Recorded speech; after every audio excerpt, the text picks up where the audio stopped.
슬기로운 우리 진로 체험, 우리 청소년들과 함께 오늘은 특별히 무대 공연 예술을 맡아서 열심히 자기 길을 걸어오신 우리 두 분을 모셨습니다. 안녕하세요.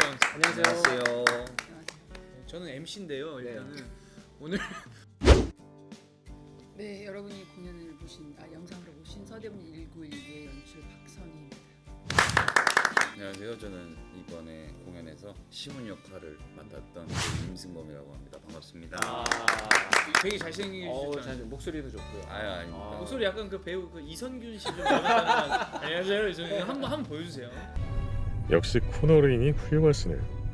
뭐 진짜 뭐 슬기로운 의사 생활에 나오셨다고 드라마에 깜짝 놀랐습니다. 슬기로운 의사생활 11화 11화요. 채윤 아빠 역으로 나왔던 채윤 아빠. 예, 배우 임승범이라고 합니다. 야. 반갑습니다. 자, 우리 오늘 백선희 연출님 그리고 박선입니다.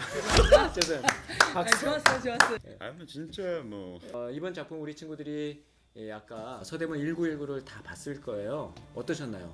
낭독을 하는 뮤지컬은 처음 보셨을 텐데 이 작품에 대한 간단한 소개를 우리 연출님께서 직접 한번 해주시면 어떨까 싶어요. 네, 그 1919년 3.1절 저희는 3.1절로 알고 있는 그 독립 만세운동 때 네. 어떤 사람들이 거기서 이제 만세운동을 주축으로 이제 움직였을까? 우리가 아는 민족대표 33인이 있다면 사실 거기에는 이름이 별로 알려지지 않은 젊은이들이 많았다는 거에 작가가 착안을 했어요. 네. 그래서 뭐 19살 고등학생들 네. 그리고 뭐 20대, 30대였지만 전문대학교라고 했던 지금의 대학교 학생들 그 학생들의 움직임과 그리고 외국 사람들 그걸 지켜보면서 외국에 그 소식을 알렸던 실제로 기사들이 있었더라고요. 저도 네. 이번에 처음 알았어요. 네. 그 영어로 막 그런 뭐 조선, 대한민국, 코리아에서 그런 일이 있었다 이런 거를 다 써서 알렸었더라고요. 그걸 좀 더 이렇게 다큐멘터리식으로 만든 작품이에요. 네, 우리 친구들은 뭐 흔히 3.1 운동하면 뭐 유관순 언니 누나 정도밖에 모르고 작년 2019년도 1919년 벌써 100년이 지났어요.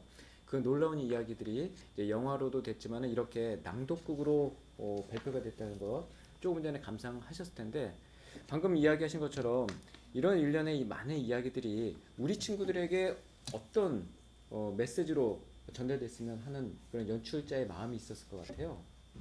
유관순이라는 이름은 사실 메인 캐릭터죠. 우리가 누구나 다 알 수 있는 저희 작품에서도 한번 언급을 해요. 네. 그 유관순이라는 16살짜리 여자 여학생이 운동을 했다. 심지어 이제 한양에서 서울에서 하고 그리고 고향인 천안에 가서 또 했다. 네. 이런 언급을 하는데 그래도 유관순 열사는 알잖아요. 네.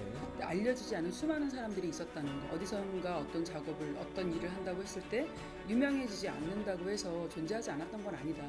사라져간 사람들에 대한 기억을 같이 나누고 싶었던 거라 잘 파악이 안 될 수도 있는데 네. 근데 어쨌든 그 역사 속에서 기억되어지지 않은 유명하지 않은 많은 사람들이 사실은 이 운동에 함께 했었다라는 거 조국의 독립을 위해서 그랬다라는 걸 여러분들이 좀 감동 얻었으면 좋겠다. 네. 네. 그래서 오늘은 유관순보다도 이제 신훈에 대해서 조금 집중된 이야기인 것 같은데요. 어때요, 우리 레오 씨? 예. 신훈 씨에 대해서 신훈. 기억나는 이야기가 있나요? 제가 조례훈인데 네. 심훈 같은 훈이에요. 근데 같은 훈인데 뭐 진짜 뭐 저는 근데 항상 궁금했던 게 네. 원래 연출가 분들은 아이디어가 상당히 좋고 창의력이 넘쳐나요. 그래서 저는 좀 이렇게 한편으로 우리 친구들에게 우리 연출님께서 어떻게 하면 좀 창의력을 높일 수 있는지. 그러니까 저는 원래 정말로 하고 싶은 게 없었던 사람이거든요. 그냥 엄마 아빠 공부하라고 하니까 그것만 했던 사람인데 원래 전공은 뭐 하셨어요? 첫 번째 전공은 심리학이었어요. 네. 두 번째 전공이 연극영화과. 3학년 때 휴학을 하고 대학교 3학년 때 휴학을 하고 밖에 나가서 KBS에서 무슨 스크립트 자료조사원 같은 거 그런 거 알바도 하고 다큐멘터리 하는 선배들 만나서 얘기도 좀 해보고 그러다가 내가 정말 하고 싶은 건 연극인 것 같다. 그렇게 정하고 그렇게 정한 지가 30살. 창의력이라고 하는 것도요. 제가 원래 심리학과라 그랬잖아요. 네. 처음에 적성검사 비슷한 검사를 했을 때는 처음에는 이과 성향이었어요. 근데 MBTI를 나중에 했을 때 그때는 이제 완전히 예술가로 갔더라고요. 제가 이미 연극을 하고 있었고 그러니까 사실 검사가 중요하다기보단 내가 뭘 하고 싶으냐가 더 중요했던 것 같아요. 네. 검사 자체도 내가 좋아하는 걸 좀 반영한다고 해야 될까? 나를 분석해 준다기보다는 좀 이렇게 사는 게 귀찮으니까 남들이 살라는 대로 살면 힘드니까 여행으로 도망을 다녔는데 연극을 하는데 여행은 가고 싶고 근데 연극을 하려고 그러면은 시간이 없고 그러니까 여행을 가서 연극을 하자. 이야 여행을 멋있다. 가서 연극을 하자. 이 친구도 그래서 그 여행을 가서 하는 연극에 출연을 하면서 그때부터 친해지신 예. 거예요? 네. 이 친구가 사회자예요. 해설자로 등장을 해요. 그래서 맨 처음에 무학재랑 뭐 서대문 형무소 가서 찍었거든요. 근데 뭐 그런데 가서 찍을 때는 다큐멘터리잖아요. 그냥 영상이잖아요. 그 다음에 극장으로 들어와요. 이분이 해설을 하다가 시문으로 들어가는 거예요. 네. 그래서 이게 표정 연기 잘했을까 모르겠어요. 우리 어떻게 하셨어요? 기억이 잘 안 나요. 거기서 그냥 과거로 가는 표정이었어요. 뭐 뒤통수 한 대 맞고 이제 과거로 들어가는 건데 네. 과거로 들어가서는 자기가 누군지를 말하지 않고 쭉 진행하다가 마지막 장면 있어주면 거기서 이제 판결문 너는 누구냐 이름을 말해라 이름을 물을 때 그때 지가 네, 신문이라고 네. 극 중에 역할이 해설만 하신 거예요? 아니면 또 다른 역할도? 아 저는 해설자였고 그러니까 네. 청년이라는 역할로 시작을 해서 과거로 들어가서 시문이라는 역할이 되는 과정인 것 같아요. 네. 학생들이 궁금해하는 이제 질문들이 있는데 아무래도 이제 배우시니까 네, 네. 연기하면 무슨 생각하고 연기해요? 이거 물어봐요 애들이. 연기요. 연기할 때 무슨 생각해요? 그러니까 잘 될 때도 있고 안 될 때도 있는데요. 잘 될 때는 어린 소녀가 이제 독립운동 하다가 일본 경찰 총에 맞아서 쓰러진다 장면이 있어요.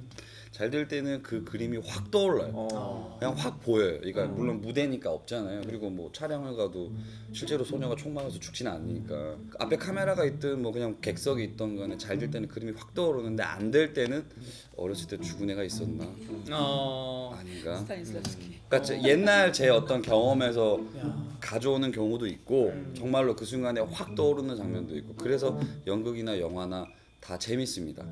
그럼 대사 그 많은 건 어떻게 외워요?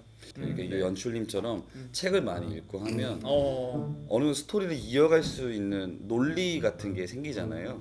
이렇게 대사가 있는데 이게 그냥 글이 아니라 나름의 흐름이 있어요. 그러니까 1901년에 청산유는 사망한 이유는 급성 장티푸스. 그때는 그 병이 큰 병이었대요. 그러니까 요렇게 한 꼬리에 꼬리를 무는. 네네. 네. 근데 또 이게 전환될 때는 전환되는 또 이유가 있고 그러니까 그런 것들을 찾는 작업이 있으면 대사를 잘 외울 수 있는 것 같습니다. 네. 배우는 어떻게 돼요? 이 질문을 또 궁금해하거든요. 아, 네. 배우가 되는 방법은 정식적인 방법은 뭐 대학교를 이제 그 전공과로 들어가서 네.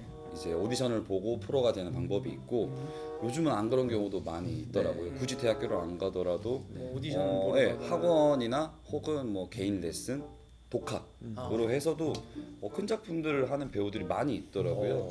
여배우랑 네. 같이 연기를 하잖아요. 네네. 연기를 하면 네. 이렇게 막 이렇게 뽀뽀를 하거나 네네. 키스씬 같은 거. 키스씬 그렇죠. 네네. 스킨십을 하거나 할 때 진짜로 마음이 움직이냐? 마음이 움직이죠. 그래요? 네. 어떻게 움직여? 막 고백을 하나요? 어떻게? 뭔가 마음이 움직이는데 네. 이제 선은 지켜야죠. 아. 근데 만약에 사랑에 빠지면 그게 합법적인 선이라면 알면 진짜 뭐 감정이 진짜 움직여요? 그 순간만큼. 그렇죠. 진짜. 네. 다른 건 아니지. 네가 그런 거지. 솔직히 맞아. 냉정한 현실로 얼마 네, 벌어요? 네. 저는 건 바이 건 다른데 건 알면 진짜 뭐 그러니까 그때 달라요. 그때 달라요. 그러니까 뭐 그렇죠. 공연을 하면은 이제 공연을 하잖아요. 그러면은 제가 혼자서 이 모든 공연을 다 진행해요. 그러니까 공연은 회당으로 받아요. 내가 1회 공연을 했다. 그러면은 뭐 제가 알기로는 5만 원 선부터 한 15만 원 선, 뭐 30만 원 선 다양한데 알면 진짜 뭐 중3 때 브라질로 유학 가고 싶었어요. 아, 진짜요? 싶어가지고. 진짜요? 네. 근데 아버지가 반대가 아니라 허락 안 해주셨고 고등학교 때는 카피라이터 가고 싶었어요. 글을 쓰는 거 좋아해가지고 그러다가 고3 때 가요제 한번 나갔는데 거기서 이제 제가 거기서 무대를 경험을 한 거죠. 나도 관심 종자구나. 사람들에게 이렇게 주목받는 게 참 좋구나. 그리고 짜릿했어요. 그래서 서강대 도시공학과를 갔다가 네. 서울말을 한 6개월 배우고 군대를 갔어요. 이야. 그리고 군대에서 제대하자마자 반수를 해서 이제 한국영화과로 입학을 했죠. 그래서 시작하게 됐어요. 네. 평상시 노래도 좀 잘 하시는 편이세요? 노래를 잘하는데 음정을 못 맞춰요. 뭔 개소리야! 간단한 음악 같은 거. 음정을 못 맞춰요. 음정 못 맞추는 거. The dream, the impossible dream. 예. To fight the unbeatable foe. 확실히 영어 공부는 안 하셨네.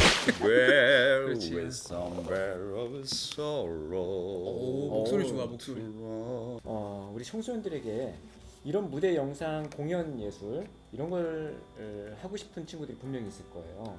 이 친구들이 지금 공부도 지금 하고 있지만 각자의 자리에서 어떤 걸 준비하면 좀 더 유리할까요? 아무래도 연기든 뭐 연출이든 어떤 작품 속의 스텝이 됐든지 간에 자기 생각이 있는 게 중요해요. 자기 생각. 예. 네. 근데 그걸 자기 생각을 찾는다는 건 뭐 각자 방법은 다를 수 있는데 저는 책을 읽는 거. 책을 확실히, 읽는 거. 확실히 책을 많이 읽은 사람들이 갖고 있는 무기가 쉽게 만들어지는 것 같아요. 네. 그리고 뭐 당연히 많이 보는 거. 네. 저는 영화 보는 것도 많이 추천해요. 다양한 영화를 봤으면 좋겠어요. 네. 극영화만이 아니라 독특한 사람들, 내가 경험하지 못해본 삶에 대한 것들을 그려놓은 것들. 네. 그러니까 저는 끊임없이 내가 있는 자리에서 나 말고 다른 사람들은 어떻게 살고 있나를 바라보는 것도 또 자기를 찾는 방법인 것 같아요. 네. 청소년 때 진로 갈등이 부모님하고 있으셨나요? 말하지 않았어요, 엄마 아빠한테. 얘기. 하고 싶은 게 없었고 음. 엄마 아빠는 그냥 무조건 이제 S대를 가라. 엄마 아빠는 그거밖에 목표가 없었고 오빠가 거길 갔기 때문에 네. 난 무조건 가야 된다. 네. 전 그러니까 말하지 않았어요. 뭘 하라, 어떤 일을 하라가 아니라 S대를 가라 했다는 건가요? 그러니까 부모님들은 똑같았던 것 같아요. 의대를 갈 이과면 의대를 가라. 아니면 법대, 경영대 이 세 개였던 것 같아요. 네. 엄마 아빠도 그렇게 제가 뭘 해야 될 것인가 뭘 하고 싶은 관심이 없으셨어요. 네. 우리 친구들이 이 영상을 보면서 공연 예술에 대해서 관심 있는 친구들은 어쩌면 이 두 분이 롤 모델이 될 수도 있거든요. 맞아. 지금 현직에 계신 분들도 나의 롤 모델이 있을 것 같아요. 네. 우리 연출님 혹시 롤 모델이 계신가요? 한양대학교 최영 교수님이라고 네. 정말 배우들을 사랑하시고 연기를 좋아하세요. 네. 그 선생님이 하시는 작품을 보면서 이런 작품에서 인간을 보여주려고 하신다는 걸 제가 알았어요. 네. 저도 그때 어렸고 잘 몰랐지만 그래서 나도 저런 작업을 하고 싶다라는 생각을 그 선생님 보면서 했죠. 네. 처음에는 고향이 부산이다 보니까 네. 이제 송강호 선배님 엄청 팬이었어요. 네. 김윤석 선배님도 네. 팬이었고, 근데 이제 하다 보니까 언젠가 누가 저한테 따라한다 그러더라고요. 그래서 그때부터 사실 롤 모델은 없어요. 네. 아무도 뭐 그 사람처럼 되고 싶다기보단 저 사람은 저런 색깔을 참 잘 낸다. 그냥 그런 사람은 너무 많아요. 네. 각자의 자리에서 자기 색깔을 잘 내는 그 분들이 네. 존경스럽고 네, 또 네, 맞습니다. 어쩌면 그분들이 롤 모델이 되다가도 또 본인이 또 그분들한테 또 우리 친구들한테 롤 모델이 될 수도 있는 거예요. 그럴 수 있으면 좋겠습니다.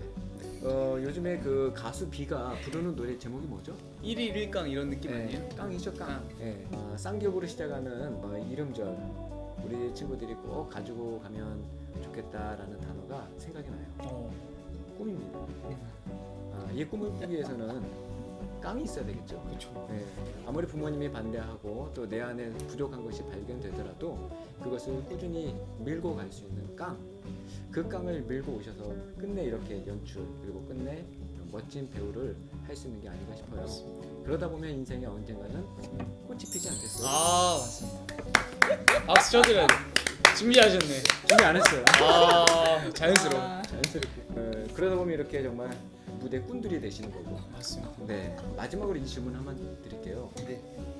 행복은 늘 비교하면서 나는 행복하다라고도 생각하고 행복하지 않다라고 생각하는 것 같아요. 비교로 제가 한번 이행시 한번 지어볼까요?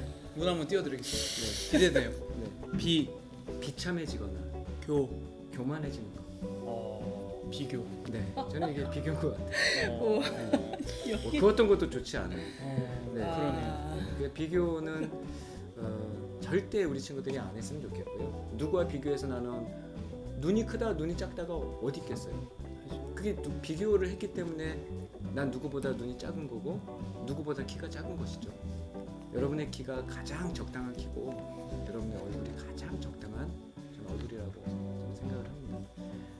지금 이렇게 하늘이 내려준 직업 천직처럼 무대에서 날마다 행복을 열고 사시는 멋진 이 두 분을 모시고 오늘 이야기를 나눴는데요. 개그에서도 이런 무대를 경험하시잖아요. 네, 정말 이 웃음을 많은 이들에게 주고자 지금까지 달려오신 우리 레온 씨도 또 우리 친구들에게 마지막으로 한 말씀 해주시죠. 여러분 살아보니까 얼마 살지는 않았어요. 근데 만만치는 않고 쉽지는 않습니다. 그렇기 때문에 본인이 가장 잘할 수 있는 거, 그리고 내가 잘할 수 있지만 그걸 또 해낼 수 있는 거, 그리고 내가 좋아하는 거, 내가 할 수 있는 것들을 좀 찾아가지고 잘 생각을 하시면서 열심히 꿈을 향해 달려가면 그것이 바로 진정한 행복이지 않을까, 그런 생각을 해봅니다. 여러분들 응원하겠습니다. 또 뵙겠습니다. 감사합니다. 매일매일 공연을 하는 것처럼 특별하게 하루를 보내셨으면 좋겠습니다. 좋다. 저는 돌아갈 수 없는 시간을 보내고 계신 학생 여러분들, 그 시간을 행복하게 즐기시기를 바랍니다. 네. 코로나19로 학교도 제대로 가지 못하고 집에서 이렇게 영상으로 우리 진로 수업을 듣는 우리 청소년들, 오늘은 특별히 공연 예술을 자신의 진로로 삼고 행복하게 잘 살고 계신 우리 두 분, 그리고 예원 씨까지 함께 만나봤습니다. 우리 친구들 이제 더 건강하게 각 가정에서 사회적 거리두기를 하면서 열심히 자신의 꿈을 개척해 나간다면 여러분 인생은 언젠가 아름다운 꽃으로 피게 될 줄을 믿습니다. 하나, 둘, 셋. 양청소 청소년 화이팅!